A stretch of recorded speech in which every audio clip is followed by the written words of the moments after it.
मैं अपने पूरे परिवार को, पुत्र को, पत्नी को, संबंधियों को लेकर आया हूं तुम्हें रावण की परिवार का एक अंग बनाने के लिए। यहां मेरी पत्नी, मेरा पुत्र, मेरे संबंधी, लंकावासी सभी के समक्ष तुमसे तुम्हारे कुल के अनुसार ब्रह्म विवाह का प्रस्ताव रखता हूं।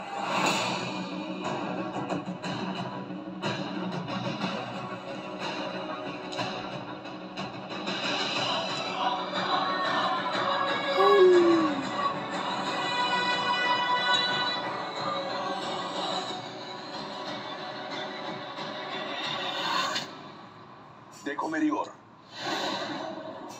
किसकी प्रतीक्षा कर रही हो?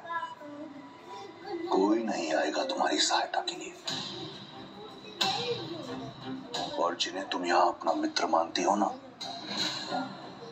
वो भी रावण के समक्ष मौन रहेंगे।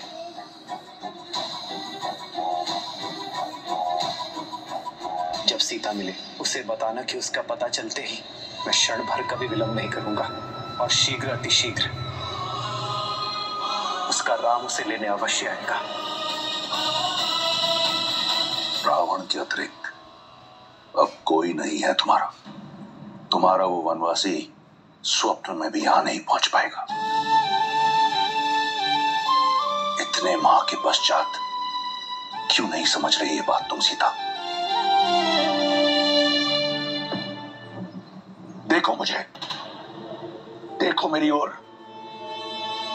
इस संसार में किसी ने रावण से मुख मोड़ने का दुस्साहस नहीं किया। देखो मेरी ओर।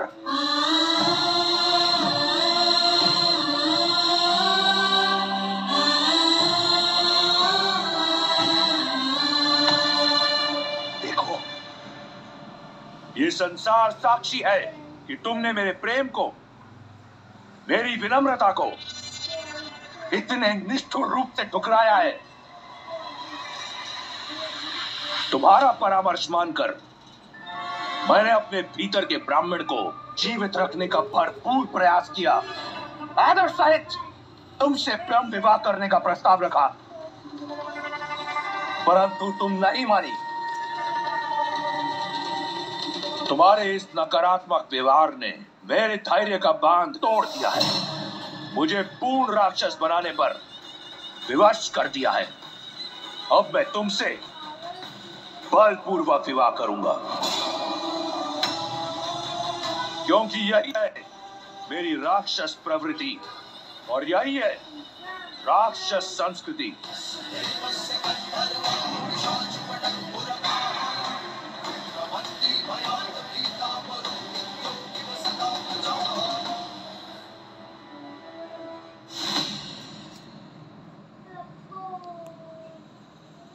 हे प्रभु, मुझसे कुछ ऐसा ना हो, आपकी आज्ञा की अवहेलना करके इस रावण से यही संग्राम करना पड़े। हठ तोड़ने का और संबंध छोड़ने का समय आ गया है सीता। जहां तुम बैठी हो ना, वहां सूखे तिनके और टूटी आशाओं के अतिरिक्त कुछ नहीं है तुम्हारी सहायता के लिए।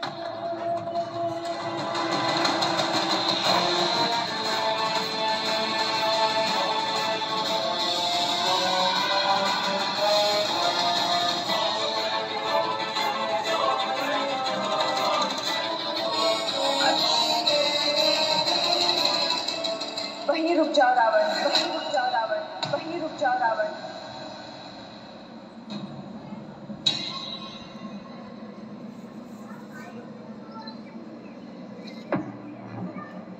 जानकी त्वां नमस्यामि सर्वपापप्रणाशिनि।